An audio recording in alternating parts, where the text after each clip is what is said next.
The mahogany conference table gleamed under recessed lighting, its surface so polished Emily Tran could see her reflection, eyes wide, lips pressed tight. A woman on the brink of surrender. In front of her lay a thick folder stamped with gold letters. Marriage agreement. She had signed contracts before leases, job offers, NDAs, but nothing like this. Nothing that would strip her future of choice and replace it with a deadline. 12 months. Her father sat at the head of the table, shoulders slumped beneath his tailored suit. Henry Tran had once commanded rooms in Washington's political and business circles, but bankruptcy hearings and failing investments had reduced him to a man desperate for survival. "Emily," he rasped, voice heavy with exhaustion, "this is the only way. 1 year. After that, you'll be free." Her mother dabbed at her eyes with a tissue. Unable to meet her daughter's gaze, Emily swallowed hard.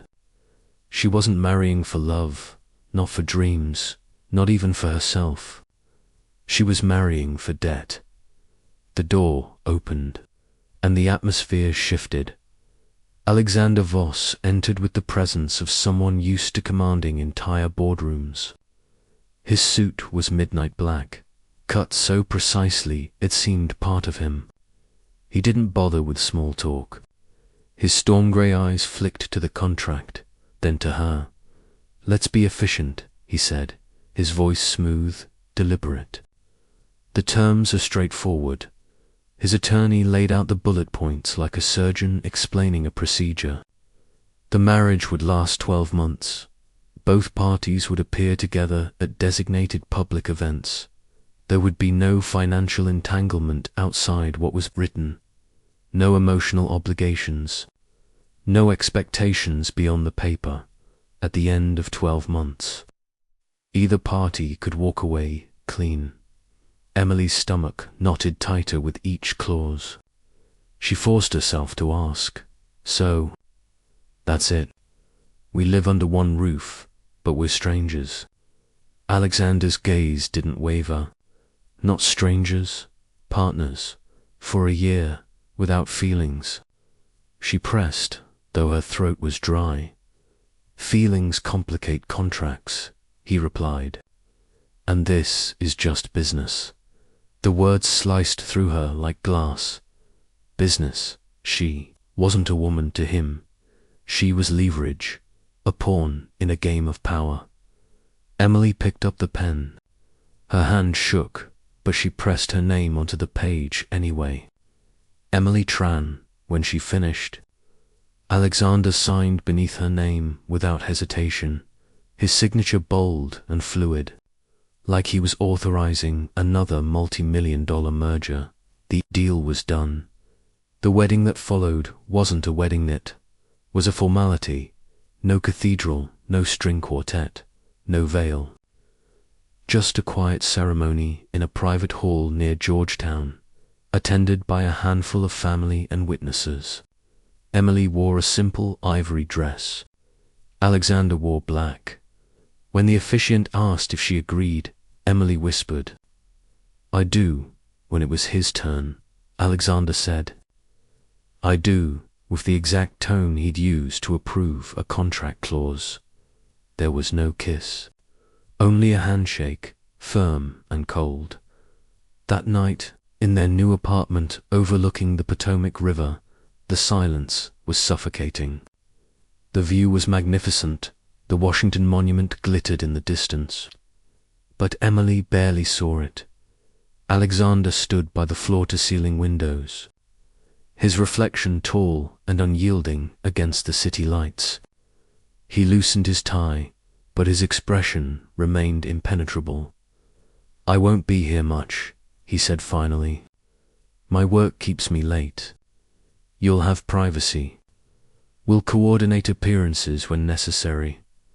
Emily lingered in the doorway to the bedroom. "So this is marriage?" she asked softly. "This is survival," he corrected, his eyes hard. 1 year, then we're done." With that, he disappeared into his study. Closing the door with a quiet finality, Emily sank onto the edge of the bed, staring at the plain silver band now circling her finger. A ring with no meaning, no promise. She pressed her palms against her face, swallowing the lump in her throat. It was only 12 months. She could endure 12 months, couldn't she? The following Monday, Emily shoved her doubts aside and focused on work. Her job at Aurora Media, one of DC's most influential communications firms, had always been her escape place where her ideas, not her family name, defined her. She arrived early, laptop tucked under her arm, determined to throw herself into the new campaign project she'd been assigned. The company had just signed a massive deal with a new parent group, Voss Holdings. She didn't know much about them, only that they were huge in finance and tech, and that their CEO was notoriously private. The elevators were jammed with staff and executives. Emily stepped in, clutching her coffee, trying to focus on her checklist. The doors slid open again at the lobby, and a group of sharply dressed men entered. At the center was a tall man in a crisp white shirt and grey tie, exuding authority without saying a word. The scent of cedarwood cologne hit her, sharp and familiar. She glanced up and froze. Storm grey eyes. For a split second, their gazes locked. Recognition prickled at the edges of her mind, but the doors slid shut again, and the crowd swallowed him. Whispers rippled through the elevator. "Is that him?" "Yeah, that's the CEO, Alexander Voss. He's here." Emily's blood ran cold. Her husband, the man she had married by contract, the stranger who slept under the same roof yet lived in another world, was the CEO of the very company she worked for. She gripped her coffee cup tighter, her pulse racing. He had never told her, and as she stepped into the conference room for the kickoff meeting, the screen at the front flashed the title, Aurora Media X Voss Holdings Campaign. Longinly sank into her chair, heart pounding. She didn't know whether to laugh or cry. The man she was supposed to call her husband was about to walk into the room, not as her partner, but as her boss. The Potomac shimmered outside their apartment windows, reflecting the last orange streaks of dusk. Inside, the silence stretched like a second set of walls. Emily set her mug of chamomile tea on the counter, careful not to make noise. Across the open-plan living room, Alexander worked at his laptop, jacket draped neatly over a chair. His posture was straight, his focus absolute, as if she weren't even there. It had been a week since the contract was signed, a week since the ceremony that didn't feel like a wedding. They shared an address, but not a life. "Do you want tea?" she asked, the words tentative, polite. Alexander didn't look up. "No, thank you." The exchange ended there.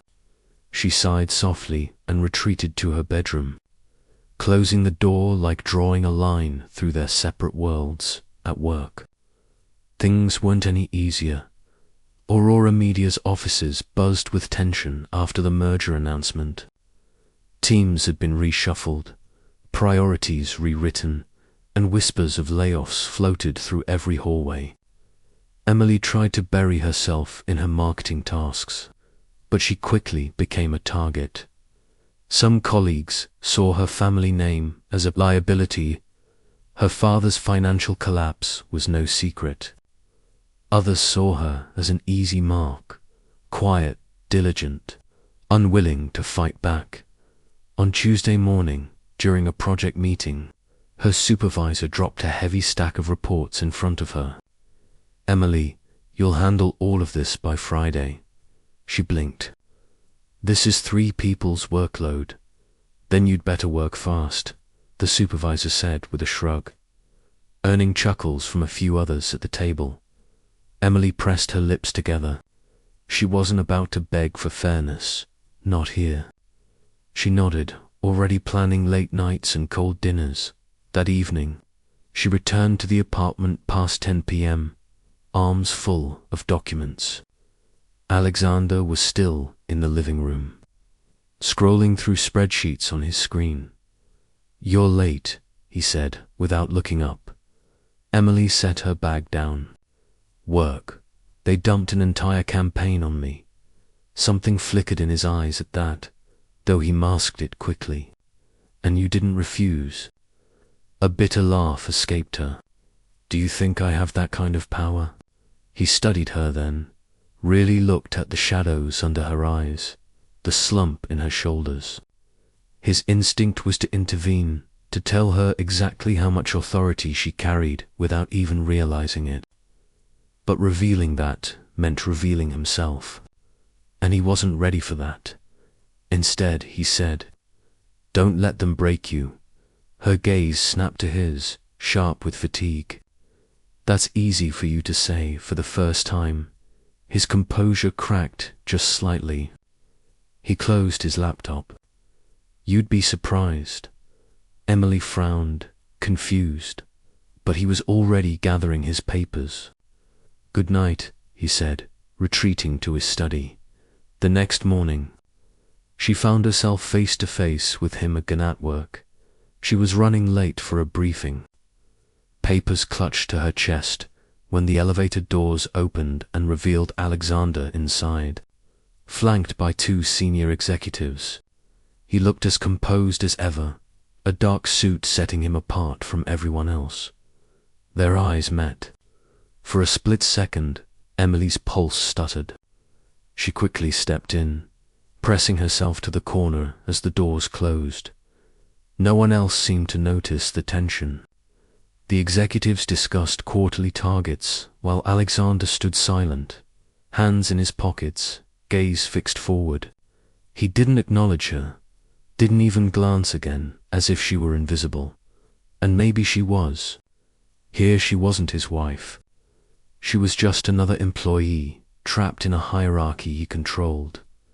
By Thursday night, exhaustion caught up to her. She stayed at her desk long after the office emptied, fingers aching as she typed the last of her reports. When she finally rose to leave, the world tilted. "Whoa," she muttered, gripping the edge of the desk she hadn't eaten since noon. Her vision blurred as she stumbled into the hallway and nearly collided with Alexander.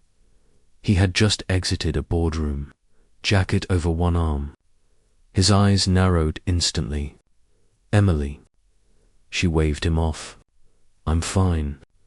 Just tired." But when her knees buckled, he caught her without hesitation, his arms strong around her waist. The cedarwood scent she'd come to associate with him enveloped her, grounding her. "You're not fine," he said sharply. "You look ready to collapse." She bristled, embarrassed, trying to pull away. "It's none of your business." His jaw clenched. "Everything about you is my business." The words stunned her. For a moment, she forgot the contract, forgot the cold handshake. She only felt the heat of his hand steadying her. But then his expression shuttered again. He guided her to a bench, ordered an assistant to bring water, and stood over her like a sentinel. When she finally caught her breath, she whispered, "Why are you doing this?" He met her gaze, unreadable. "Because no one else here will." Later that night, back at the apartment, Emily lay awake replaying the moment. Her husband was a stranger. Her boss was a tyrant, and somehow they were the same man. He had drawn walls around his life, but for a split second, she'd seen something else, something human, maybe even protective. She didn't know what to make of it.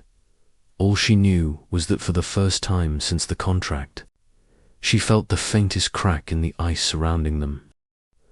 The limousine slid along Constitution Avenue, headlights gliding across marble monuments and government buildings lit against the night. Inside the back seat, Emily sat stiffly, her wedding dress replaced by a simple ivory sheath. She stared out the tinted window, watching the Capitol dome disappear behind them, her chest heavy with silence. Across from her, Alexander sat with the same stillness he had worn since the ceremony. His phone lay dark on the seat beside him, as if even he knew that this night demanded his undivided attention. But he didn't speak, didn't offer comfort. Emily's fingers twisted the thin silver band on her left hand. It looked small, fragile, against the weight of what it meant. She finally broke the silence. Is this what marriage is supposed to feel like? Alexander's gaze flicked to her. This isn't marriage. It's a contract. Don't confuse the two. Her breath caught, and she turned back to the window, hiding the sting in her eyes. The limousine stopped in front of their new home, a penthouse in the heart of downtown Washington. Floor-to-ceiling glass, clean lines, understated luxury. Emily stepped inside, her heels clicking against polished marble, and felt swallowed by the emptiness. Alexander set his briefcase on the counter, as if arriving after a normal day at the office. He removed his tie, his movements precise, controlled. "You'll have the master suite," he said. "I'll take the study." Emily turned sharply. That's it. No conversation, no attempt at anything. His eyes, storm grey and unyielding, met hers. "You wanted honesty. Here it is. I won't force you into anything. We share a name, nothing more." The bluntness should have been a relief, but instead it hollowed her. She had braced for dominance, for demands, for some proof that this man intended to control her life. But indifference cut deeper. She crossed her arms. "So, I'm a roommate with a ring. If that helps you sleep," he said coolly. They moved through the space like ghosts. Emily wandered into the master suite, a room far larger than her entire apartment back in Arlington. The king bed stretched like an ocean. The closet, already half filled with tailored suits, carried the faint cedar scent she now recognized as his. She sat on the edge of the bed, staring at the city skyline beyond the glass wall. Washington buzzed below, full of ambition and noise. But here it was quiet, too quiet. She thought of her friends, most of whom didn't even know she was married. She thought of her father in a hospital bed, the machines keeping him alive. And she thought of the man in the next room, a stranger who now defined her future. Her throat tightened. She refused to cry. Meanwhile, Alexander poured himself a glass of scotch in the study. He leaned against the desk, the amber liquid catching the light. He'd expected resistance, maybe even drama. Emily Tran had surprised him. She was quiet but unbroken, fragile but unyielding, and that unsettled him more than he cared to admit. The last time he had opened himself to another person, it had ended in betrayal and tragedy. He had learned to live in control, to turn emotion into liability.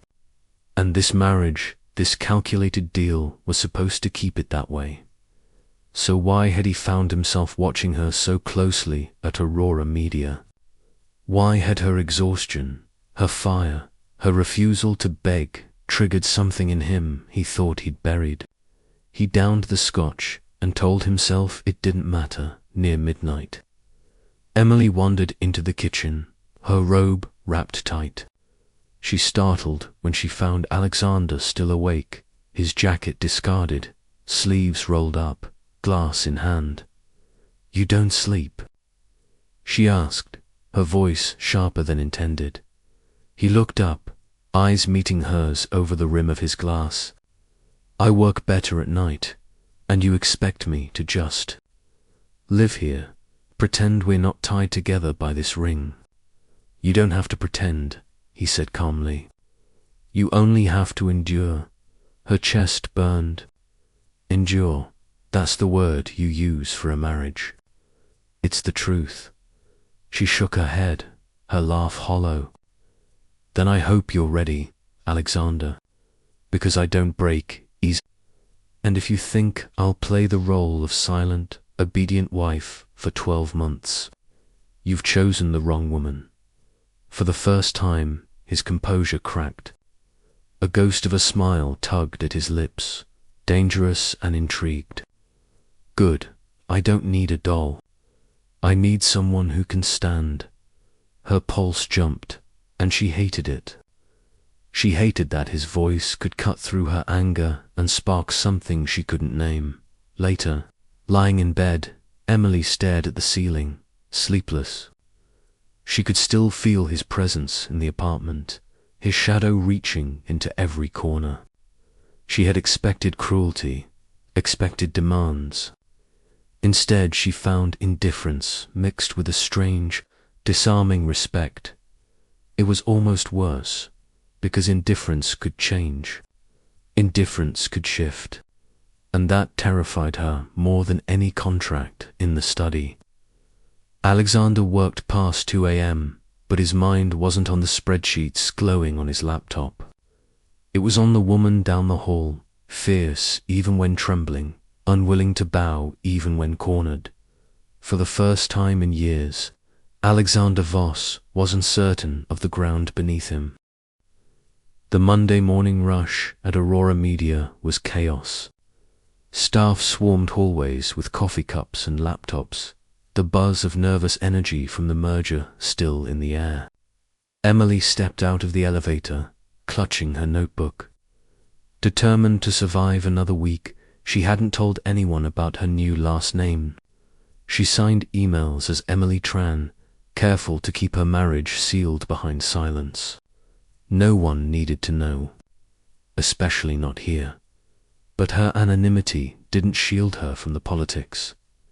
By mid-morning, her supervisor, Cheryl, dropped a stack of client briefs on Emily's desk. "You'll handle the preliminary pitches," Cheryl said sweetly, loud enough for the whole floor to hear. "It'll be good practice." Emily blinked at the mountain of work. These are usually divided among 3 associates. Cheryl's smile sharpened. "Then consider it a challenge. Unless it's too much for you." Laughter rippled from nearby desks. Emily kept her chin high. "I'll handle it." Her fingers tightened on the papers as she returned to her cubicle. She could feel eyes on her back, some pitying, some mocking. She forced herself to breathe. She had promised herself she wouldn't let anyone see her crack. That afternoon, she ducked into the break room to refill her coffee. A pair of co-workers, Denise and Lara, stood by the counter, whispering, "Poor Emily, still hanging on, even with her dad bankrupt. Yeah, and she thinks she'll climb higher. Please, she's lucky to have a desk." Emily froze. The words stung like nettles. She considered storming out, but instead she stepped forward, meeting their eyes. "If you have something to say, say it to me." Denise flushed. Lara smirked. "Relax, we were just talking." Emily walked out without another word, heart pounding, cheeks burning. She hated herself for caring, but the weight of judgment was crushing. By Thursday, the pressure peaked. Emily presented a campaign draft in the boardroom, standing in front of senior staff. Her voice was steady, but her hands trembled as she clicked through the slides. Midway through, Cheryl interrupted. "That's not the angle Voss Holdings is expecting. Did you even read the directive?" "I did," Emily replied carefully. "But I thought this strategy would differentiate us." "It's off base," Cheryl cut in, turning to the others. "We can't have junior staff wasting executive time." Heat rose in Emily's chest. She opened her mouth to defend herself, but the room buzzed with low chuckles. Her throat tightened. She forced herself to finish the presentation, ignoring the smirks. When it was over, she gathered her notes, hands shaking. Then a voice spoke from the back of the room, low, commanding. "I don't agree." Everyone turned. Alexander Voss had entered quietly, leaning against the doorway in a tailored suit. His grey eyes scanned the room, icy calm. "The strategy has flaws," he said, "but it also has insight. Differentiation is exactly what we need in a crowded market. Don't dismiss initiative because it doesn't follow your outline." The room went silent. Cheryl's face drained of color. Alexander's gaze lingered on Emily for a heartbeat too long before he turned to leave. "I expect revisions on my desk by Monday," with her input, and then he was gone. The air in the office shifted instantly. Whispers trailed behind Emily as she left the room. By the time she returned to her cubicle, Denise leaned over with wide eyes. "You just got defended by Voss himself. Do you know what that means?" Emily forced a smile, though her heart raced. "Probably that I need to work harder." But deep down, confusion twisted inside her. Why had he spoken up? Why risk undermining her supervisor for her sake? That night, back at the penthouse, Emily dropped her bag and leaned against the counter. Alexander was already home, sipping water as if the day had been ordinary. "You didn't have to do that," she said. He looked up, expression unreadable. "Do what?" "Call out my supervisor in front of half the boardroom." "She was wrong," he replied simply. "You were right to try a different angle." Her jaw clenched. "It doesn't matter. Now everyone thinks I'm some teacher's pet. Or worse." His eyes narrowed. "Worse." She met his gaze, frustration bubbling. "That I'm using someone, that I don't deserve to be here on my own." For a moment, silence thickened between them. Then his voice dropped, low and even. "Do you?" Emily flinched. "Excuse me?" "Do you deserve to be there?" His gaze pierced hers. "Because if you don't believe it, no one else will." Her breath caught. Anger and shame collided inside her. "I didn't ask for your lecture. I just wanted," she stopped, fists tight at her sides. "I just wanted to do this on my own." For the first time that night, something softened in his expression. Not warmth, exactly something closer to respect. "Then prove it," he said quietly, later. Emily lay awake in bed, staring at the city lights filtering through the curtains. His words echoed in her mind. "Do you deserve to be there?" She hated him for asking it. Hated him more for making her wonder. In the study, Alexander scrolled through reports, but his mind wasn't on numbers. It was on her. The fire in her eyes, the refusal to be rescued even when he'd just stepped in. He told himself he had defended her because he couldn't stand incompetence in his staff. But deep down, he knew the truth. He had defended her because he couldn't stand to see her dismissed. And that truth was dangerous, because cracks had begun to form in the ice he had built around himself, and Emily was the one breaking through. The ballroom of the Willard Hotel gleamed with chandeliers and polished marble, packed with Washington's, elite senators, lobbyists, CEOs, and heirs who'd never worked a day in their lives. Emily adjusted the strap of her navy blue gown, feeling the weight of 100 eyes on her. The dress wasn't couture like the others in the room. It was simple, elegant, borrowed from her mother's closet. She reminded herself of Alexander's instructions. Smile. Don't speak unless spoken to, and stand by my side for photographs. But Alexander wasn't by her side. He was across the room, locked in a discussion with two senators, his hand resting casually in his pocket. He looked every inch the commanding CEO, untouchable, magnetic. Emily stood alone by the champagne table, clutching her glass like a lifeline. "Emily, isn't it?" A voice drawled. She turned to find Richard Hale, a rival executive with a reputation for cruelty wrapped in charm. His gaze swept over her with open disdain. "I didn't realize Alexander's wife would be so ordinary," he said, swirling his drink. "I expected someone, well, more polished." Heat flared in Emily's cheeks. "Excuse me," Richard smirked. "Don't take it personally. Everyone knows these arrangements aren't about compatibility. They're about convenience. You must be very grateful, given your family's situation." The words landed like blows. Emily's chest tightened. She wanted to snap back, to defend herself, but the murmurs of nearby guests reminded her where she was. One wrong move and the gossip would be everywhere by morning. Her grip on the champagne flute trembled. "Is there a problem here?" The voice was low, edged in steel.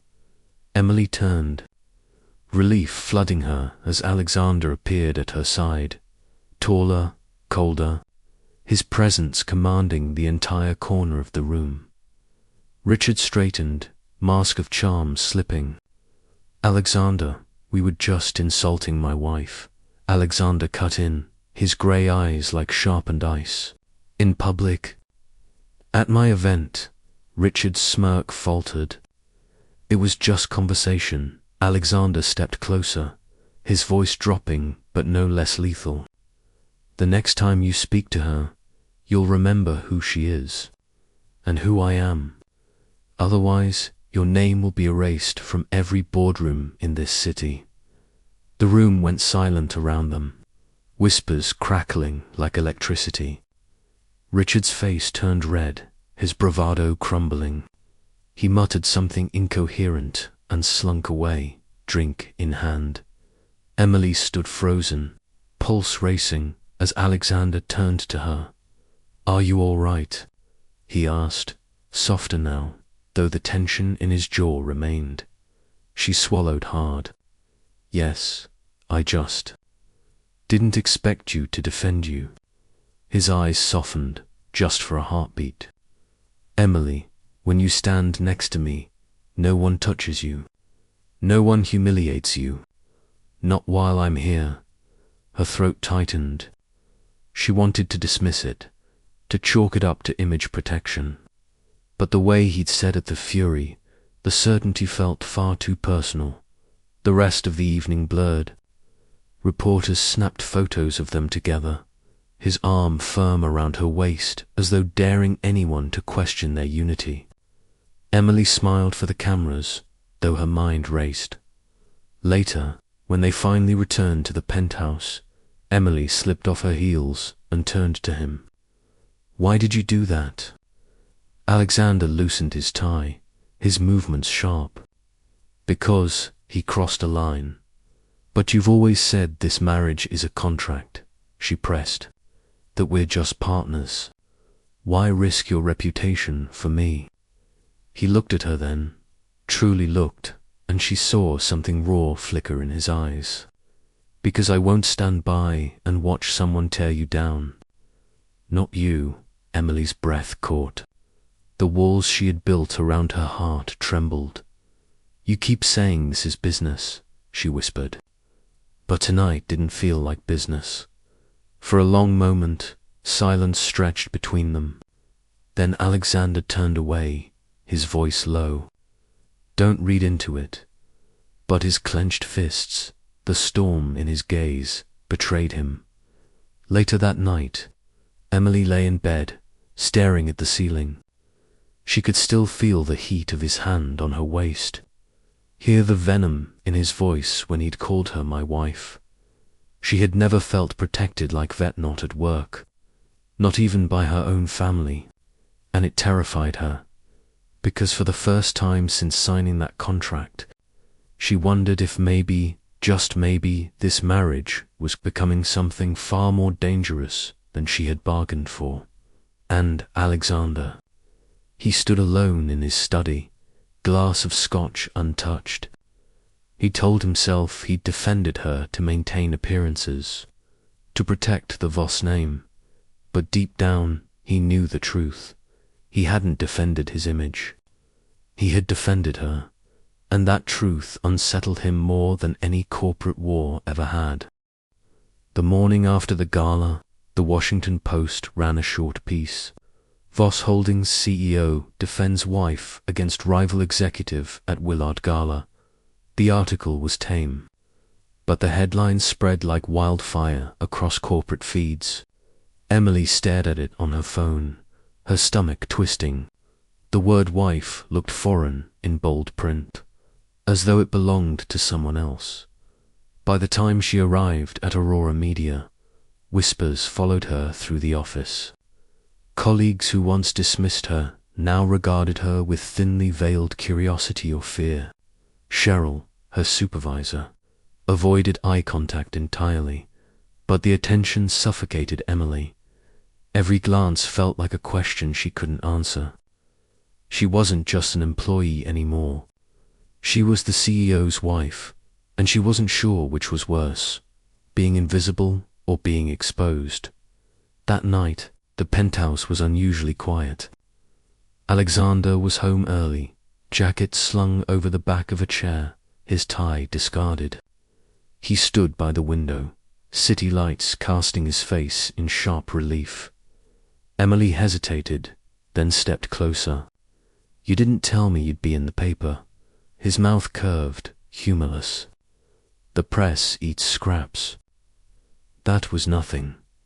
It didn't feel like nothing to me. She crossed her arms. "Why do you keep doing this? Playing the protector one moment, then pushing me away the next." For a long moment, he said nothing. Then he turned, his expression shadowed. "Because people like Richard Hale aren't just arrogant. They're dangerous. They tear people down for sport. I won't let them do that to you." Her chest tightened. "Why? Why me?" His jaw flexed. He looked as though he were fighting an invisible war. Finally, he spoke, voice low. "Because I've seen what happens when you let people like him win." Emily frowned. "What do you mean?" Alexander's eyes darkened. He turned back to the window, shoulders rigid. "My sister, Lily, she was younger than me, brighter. She had a future in politics, internships on the Hill, scholarships, everything. But she trusted the wrong people. A deal went bad. Her reputation was shredded, and she..." His voice caught for the briefest second. "She didn't survive it." Emily's breath hitched. "I'm so sorry."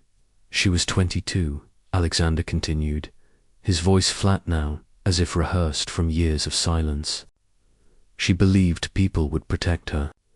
Instead, they exploited her weakness. I learned then that kindness is a liability. Trust gets you destroyed. And the only way to survive in this city is to be harder than the people trying to break you." The weight of his words pressed into Emily's chest. Suddenly, his coldness, his obsession with control, it all made sense. His armor wasn't arrogance. It was grief hardened into steel. She stepped closer, her hand hovering near his arm. "That's why you married me, isn't it? To send a message.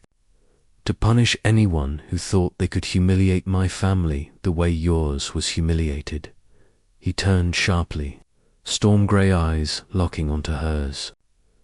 "I married you because it was convenient. Don't twist it into something else." But she saw the flicker of pain behind his mask, and she knew he was lying at least to himself. The next few days, Emily couldn't shake the image of him standing by the window, confessing the truth he had buried for so long. She carried it with her into work, where the bullying had suddenly ceased. People treated her with respect, nor at least caution. Yet she didn't want fear to be the reason. She wanted to earn her place. Late one evening, while reviewing campaign drafts at her desk, she found herself whispering, "Do I deserve to be here?" Alexander's question echoed in her mind. Yes, she decided, and she would prove it. That night, she returned home past midnight. The penthouse was dim, but the study light was on. Alexander sat at his desk, papers spread before him. He glanced up as she entered. "You're late," he said. "I had work," she replied, dropping her bag. "And before you say anything, no, I don't need you stepping in to save me." One corner of his mouth twitched. Noted she hesitated, then added, "But thank you for telling me about Lily. You didn't have to." The room stilled. His fingers tightened on his pen, then released it. He leaned back, eyes unreadable. "Don't thank me," he said quietly. "The past doesn't deserve gratitude. It deserves to stay buried." Emily shook her head. "Maybe, but it also explains why you are the way you are. And it makes me wonder, what?" His tone was sharper now, defensive. "If you'll ever let yourself live for something more than revenge." The words hung in the air like a dare. His jaw clenched, but he didn't respond. Emily turned, retreating to her room, her heart racing. She knew she had crossed a line, but part of her wanted to. Because, beneath all his armor, she had glimpsed the man he used to be, and she wasn't ready to stop digging. That night, Alexander sat alone in the study, staring at Lily's photograph tucked in his desk drawer. A girl with bright eyes and a laugh that could cut through the noise of DC. Her absence was the wound he never let heal. He closed the drawer, swallowing hard. Emily was dangerous. Not because she threatened his empire, but because she made him remember what it felt like to care. And caring, he reminded himself bitterly, had killed his sister. The phone call came just after dawn. Emily jolted awake to the sound of her ringtone echoing through the penthouse. She fumbled for her phone, her heart already racing. On the screen, "Mum, Emily."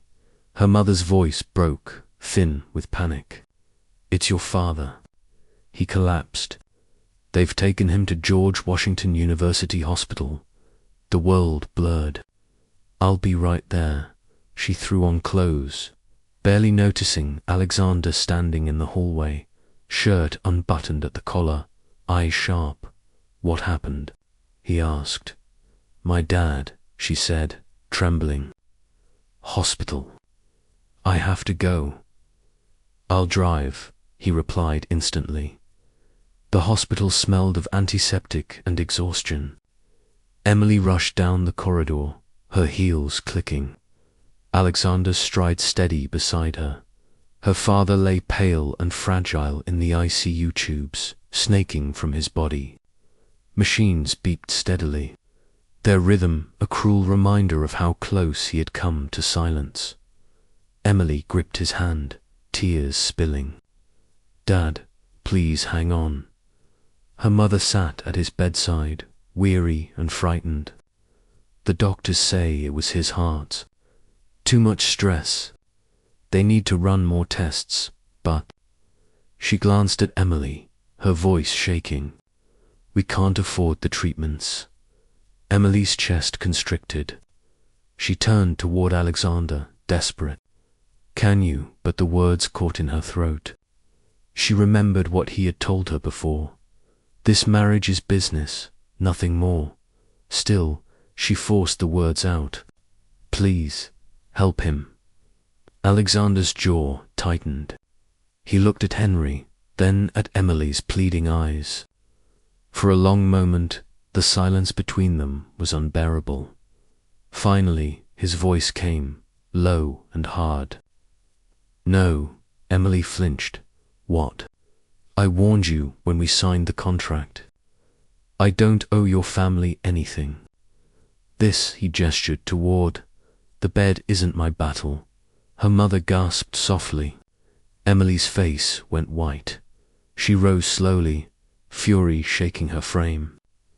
You stood there in front of the world and called me your wife. You threatened to ruin a man for insulting me. And now, when it actually matters, you turn your back. His expression didn't change, but something flickered in his eyes' conflict, buried deep. This is about principles, Emily. Your father made choices. Choices that ruined my sister's life. I won't save him from the consequences. Her voice cracked. He's my father. He's not just a mistake on your ledger. The room rang with her words. Alexander said nothing. Emily turned away, tears spilling freely. If you can't help him, then stay out of my sight. She left the room, her footsteps echoing down the hall. Hours passed. Emily sat in the waiting room, staring blankly at the sterile walls, her heart breaking. Her father's condition was stable but uncertain. The doctors warning that the next 48 hours were critical. She didn't notice. Alexander standing at the end of the corridor, watching her.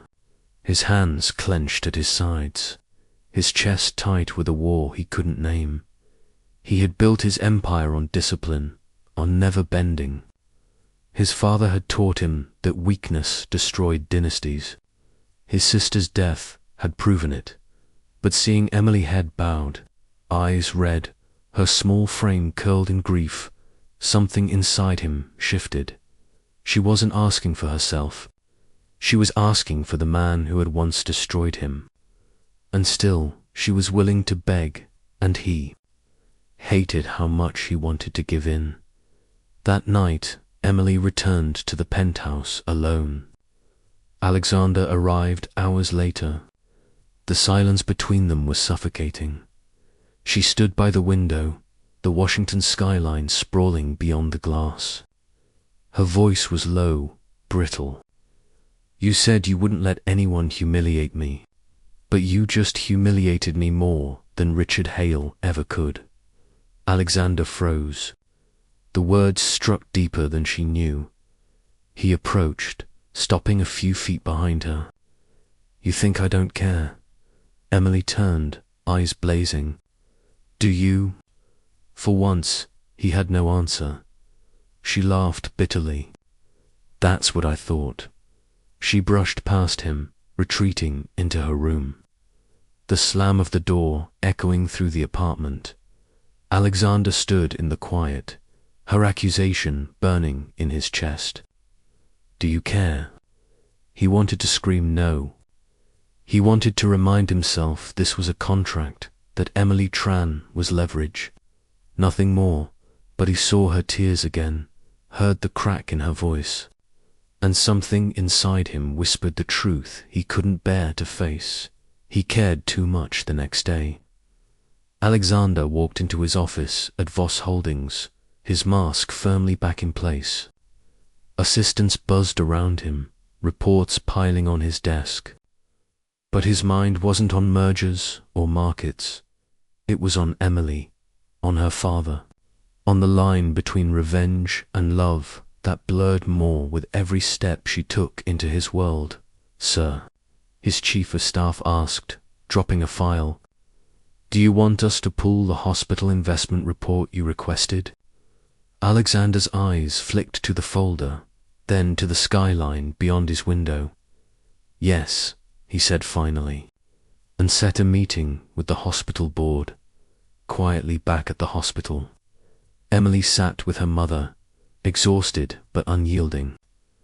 She had no idea that somewhere across the city, Alexander Voss was already bending the rules he had sworn never to break, and for the first time in years, he wasn't sure if it was strength or weakness pulling him toward her. The hospital corridors blurred into one long nightmare. Emily had spent 3 nights by her father's bedside, refusing to leave. She dozed in stiff plastic chairs, woke to the beeping of monitors, and paced the halls with cold coffee clutched in her hand. Her mother begged her to go home, but Emily shook her head. "I can't. What if something happens while I'm gone?" Her body protested, head pounding, stomach twisting, but she ignored it. She had learned long ago that pushing through pain was the only way to survive. By the 4th night, her fever began. At Aurora Media the next morning, she tried to pretend she was fine. She sat in the conference room, cheeks flushed, hands trembling as she flipped through her notes. Cheryl raised an eyebrow. "Are you sick, Emily?" "I'm fine," Emily whispered, her voice hoarse. But halfway through presenting a draft, the letters on the page swam. Her knees buckled. The room spun. Gasps echoed as she collapsed. When Emily opened her eyes, she was no longer at Aurora. She was in a penthouse bedroom, the sheets cool against her burning skin. Dim light filtered through the curtains. Her head throbbed, her body heavy. She turned, startled, to find Alexander sitting in an armchair beside her bed. His tie was loosened, his expression uncharacteristically raw. "You're awake," he said quietly. Confusion swirled. How did I get here?" "You fainted at work." His jaw tightened. "They called me. I brought you home." Emily tried to sit up, but dizziness forced her back down. "I should be at the hospital. My father, you're in no condition to go anywhere," Alexander cut in, sharper than intended. Then, softer, "I've already arranged for updates. The doctors will call as soon as there's any change." Her feverish mind struggled to process his words.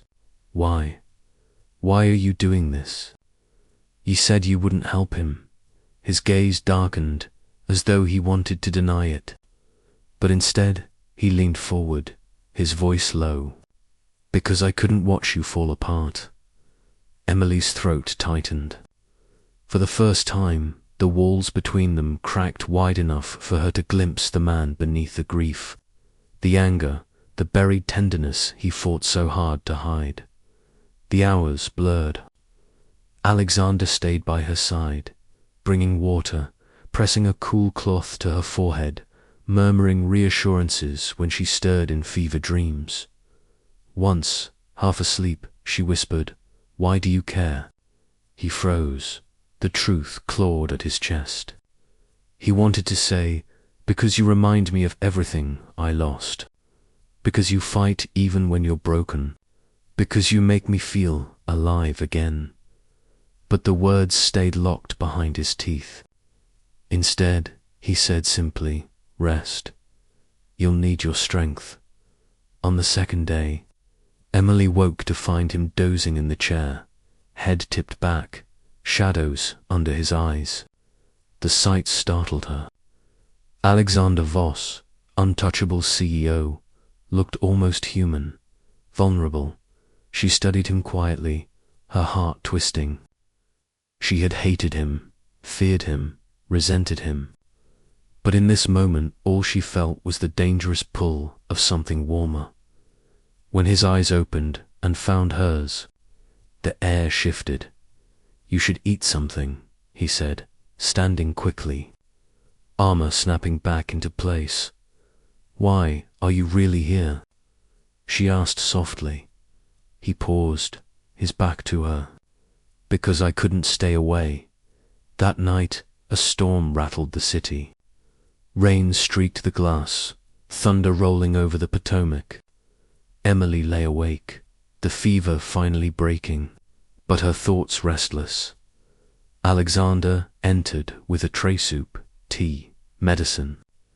He set it on the table, his movements precise. "You don't have to do this," she whispered. "I know," he said simply. Their eyes met. For once, neither looked away. The silence between them wasn't cold this time. It was charged, alive.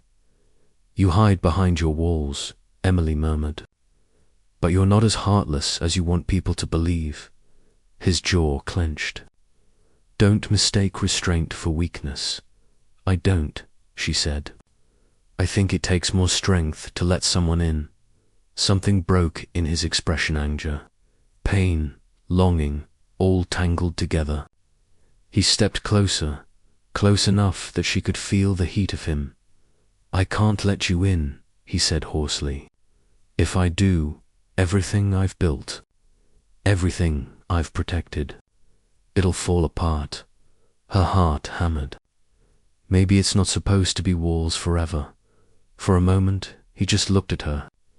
Storm grey eyes searching hers, as though she held the answer to a question he didn't dare ask. Then he turned sharply, retreating toward the door. Rest. Emily, we'll talk when you're stronger. But she could see it in his eyes before he left. The war raging inside him was no longer one he was winning. In the quiet after he left, Emily pressed her fingers to her lips, her chest aching with something dangerously close to hope. For the first time since signing that contract, she believed the impossible. The man she had married for convenience, the man who had sworn not to feel, was starting to fall. The fever had passed, but Emily still felt fragile. Her body begged for rest, yet her mind refused. Work piled up at Aurora, her father's condition remained uncertain, and the marriage contract hung over her like a storm cloud. Alexander's sudden tenderness had unsettled her more than his coldness ever did. She found herself replaying his words, because I couldn't stay away when she least expected it. But whatever progress they had made was short-lived, because enemies never slept in Washington. It began with the car Emily noticed at first leaving the hospital. A black SUV lingered in the rearview mirror all the way back to the city, too steady to be coincidence. When she turned into the parking garage beneath Aurora, it paused at the entrance, headlights glaring. Before rolling away, she shook it off as paranoia. Washington was full of government convoys and tinted glass. Still, unease twisted her gut. The next day, a note appeared on her desk. No signature, just 5 words scrawled in sharp ink. You don't belong here. Emily froze, her blood running cold. That evening, she confronted Alexander.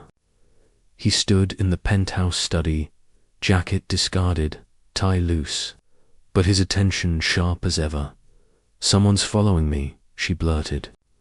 At least I think so. And I found this. She shoved the note across his desk. He picked it up, eyes narrowing. The muscle in his jaw twitched. Who else has seen this? He asked. No one. I threw it away. But you should have brought it to me immediately. His voice was low, lethal, her temper flared. I'm not one of your employees, Alexander. You don't get to bark orders at me. His gaze snapped to hers, storm grey and burning. When your safety is at stake, I'll bark as loud as I damn well please. Her breath caught. Beneath his fury was something else, fear. The threats escalated quickly. Another note appeared in her locker at work. Step out, or you'll be forced out. Then came the phone call. A distorted voice, male, curt. He can't protect you. Walk away before it's too late. Emily slammed the phone down, her hands trembling. By the time Alexander arrived to pick her up that night, she was pale, shaken. He saw it instantly. What happened? When she told him, his expression hardened into steel. It's Richard Hale, or one of his allies. They can't touch me, so they're coming after you. Her stomach twisted. So I'm just leverage in your war. His silence said enough. That night, they argued. You promised me this was just business, Emily snapped, her voice breaking, that I wouldn't be dragged into your world. And now I'm the one paying for it. Alexander stood rigid, fists clenched at his sides. Do you think I wanted this? That I would ever choose to put you in danger? Then why keep me here? Tears burned her eyes. Why not let me walk away? His voice dropped, rough with something raw. Because I can't. The words silenced her. He looked at her then, unguarded for once, and she saw the truth shimmering beneath his armor. But before she could answer, his phone buzzed. He glanced at the screen, and his face went grim. What is it? She asked. He grabbed his jacket. Stay here, Alexander. Emily, please. Just this once. Do as I say, and he was gone. Hours crawled by. Rain lashed the windows. Thunder rattled the glass. Emily paced the penthouse, her nerves fraying. Then came the sound. A crash at the door. The metallic click of a lock being forced. Her breath caught. 2 masked men burst in. Dark clothes, weapons glinting. Emily's heart leapt into her throat. She stumbled backward, searching desperately for anything to defend herself. Where is he? One snarled. I don't know. The man advanced, grabbing her wrist. She yanked away, terror flooding her veins. And then the door slammed open again. Alexander stormed in. Rain-soaked, eyes blazing, for the first time. Emily saw him not as a CEO, not as a husband on paper, but as a force of fury. Get your hands off her. The fight was brutal, fast. Alexander moved with precision, every strike fueled by cold rage. One man went down hard, the other fled, bloodied. Emily stood frozen, chest heaving. As silence returned, Alexander turned, his breath sharp, a cut bleeding at his temple. His eyes found hers, softer now. Are you hurt? She shook her head, though her body trembled. No, but you, I'm fine. Her tears spilled then, hot and unrelenting. I could have died. He crossed the room in 3 strides, pulling her into his arms. For once, she didn't resist. She buried her face against his chest, feeling the thunder of his heartbeat. You're not going anywhere, he murmured fiercely. Not while I'm alive. Her breath hitched. Why am I so important to you? His hand cupped the back of her head, his voice breaking. Because you're not just my wife on paper. You're the one thing I can't lose. The words shattered her. She pulled back just enough to see his face. His walls were gone raw, fear and love burned in his eyes. Alexander, she whispered, but before anything more could be said, sirens wailed outside. Security stormed the building, chaos filling the air. Alexander pulled away reluctantly, his hand lingering on hers. We'll finish this later. But Emily knew there was no later. The war they had both tried to deny had finally reached their doorstep, and their lives would never be the same again. The sirens faded, leaving the penthouse wrapped in a stunned quiet. Security had swarmed the hallway, police collected statements, and the building manager promised additional patrols. An EMT pressed gauze to the cut at Alexander's temple. He waved it off. His eyes never left Emily.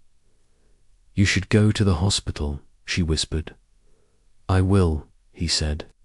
But his voice had that anchored calm she was starting to recognize, not indifference, but certainty. After I make sure you're safe. She looked down at their hands. His fingers were scraped, her knuckles white.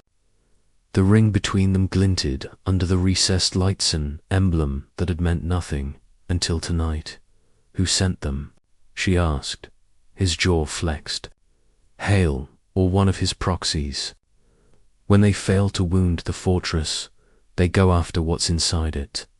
She swallowed hard. Me, you, he said, the single word rough with fury and fear. And that ends now. He stepped away to take a call. His voice dropped into that clipped cadence she'd heard in boardrooms. A name, a set of instructions, the promise of consequences, swift, legal, total. When he returned, his eyes were dark steel. I'm filing charges. Private security will double coverage here and at Aura. And he hesitated. I'm moving you out of the line of fire. Emily stiffened. Meaning I'm no longer going to let you pay for my war. But it's our life, she said, softer than she intended. Not just your war. Something in his expression cracked. It doesn't have to be, he said. Not anymore by morning. DC woke to headlines. Attempted break-in at Voss Penthouse Source's site. Corporate feud. Hale Capital under investigation. For contracted harassment. Alexander had moved overnight lawyers. Investigators, a statement that was somehow both restrained and devastating. He didn't name names. He didn't have to. The phone calls began apologies, denials, fear wrapped in diplomacy. Hale's board called an emergency session. People who'd snickered at Gallus suddenly discovered ethics. Emily watched it all unfold from the couch, wrapped in a blanket, a mug of tea cooling in her hands. She should have felt vindicated. Instead, she felt empty. The adrenaline had burned off, leaving only the weight of choices. Alexander sat across from her. Tie loosened, the bandage at his temple a small, startling imperfection on a man who usually wore his power like armor. He set his phone down. The hospital called. He said. She sat up straight. My father. He stabilized overnight. He said gently. They're moving forward with treatment. Relief broke through her like sunlight. Oh, thank God. Tears sprang to her eyes, unexpected and hot. I need to be there. I'll take you, he said, already reaching for his jacket. She touched his wrist. Why are you doing this? For him? He searched her face, and when he answered, his voice was low, stripped of performance. I thought revenge would keep me upright. I thought if I held on to it long enough, I'd never feel the drop. But last night, when I saw that man lay a hand on you, I understood something I should have learnt a long time ago. What? She whispered, that love isn't a liability, he said. It's the only reason to stop falling. Her breath caught. Alexander, I can't change the past, he said. I can't bring Lily back, and I can't rewrite what your father did. But I can choose what I do next. And I'm choosing you. For a beat, the room held its breath with her. Then she let the air go in a trembling rush and nodded once. Take me to my dad. George Washington University Hospital hummed with the low-frequency anxiety of a city always on alert. Emily found her mother in the ICU waiting room, color slowly creeping back into her face. He's stronger, her mother said, gripping her hands. The doctors are optimistic. Emily laughed through tears. Optimistic had become her favorite word. Alexander hung back, not intruding, not leaving. When Emily finally pulled him toward the room, Henry Tran lay pale but watching. The last time Alexander had stood at a bedside like this, he'd been a different man. He could feel the old rage trying to climb his spine. Henry's voice was rough. Mr. Voss, Henry?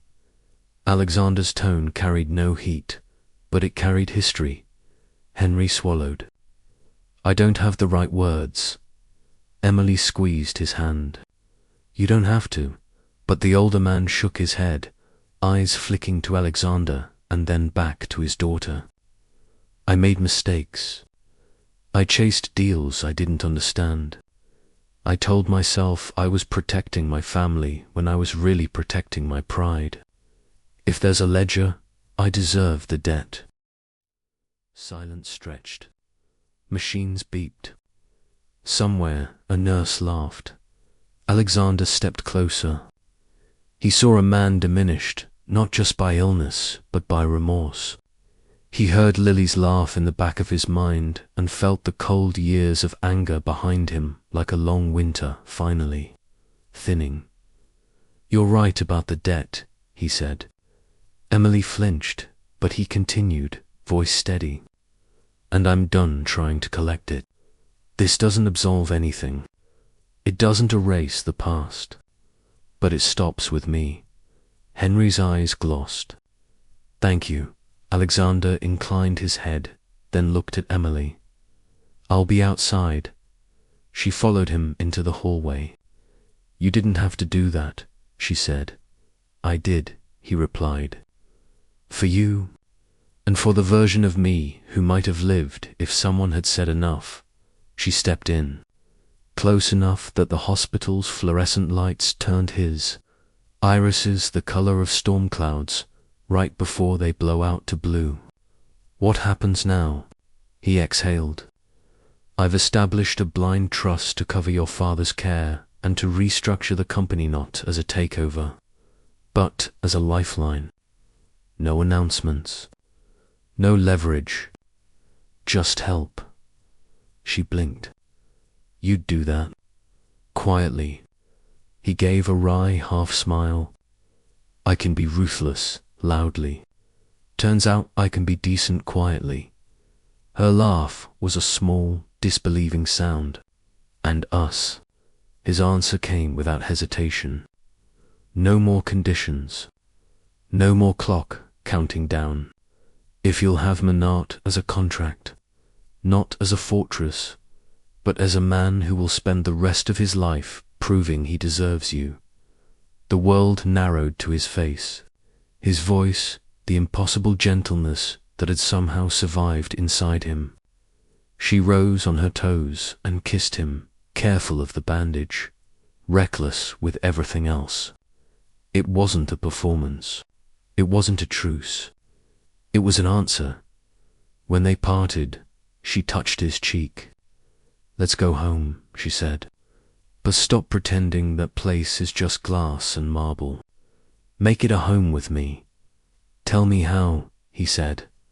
Start with dinner that's not catered, she teased. And a couch we actually sit on. Done, he said. And for the first time since she'd known him. His smile reached his eyes warm, imperfect, human.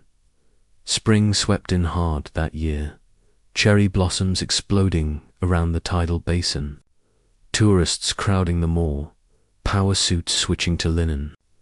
The news cycle churned on, as it always did. Hale resigned in a flurry of statements. Aurora implemented new guardrails against workplace harassment. The article about the Willard Gala sank under newer scandals in the penthouse. The changes were quieter. A second mug appeared by the espresso machine, favored lipstick pink. A bowl of clementines sat on the counter because Emily liked to peel them while reading briefs. A soft grey throw showed up on the couch. They ate in the kitchen sometimes, standing, laughing over burnt toast because he had insisted on cooking and then insisted it was edible. They disagreed. They negotiated. They practiced the hardest parts of love, staying when the easy thing was to withdraw, reaching when the old instinct was to armor up. Alexander saw a therapist for the first time and didn't tell anyone except Emily. She took on a bigger role at Aurora, not because of his name but in spite of it, her ideas carrying rooms that used to disregard her. On a warm Saturday, They walked along the Potomac at sunset. Crew shells cut the river in even strokes, and the breeze carried the distant sound of a marching band from a college game day. Alexander's hand found Emily's without thinking. "Do you ever regret it?" she asked. "Signing the contract?" He considered. "I regret the man I was when I did, not the path it put me on." "And now?" she asked. He squeezed her fingers.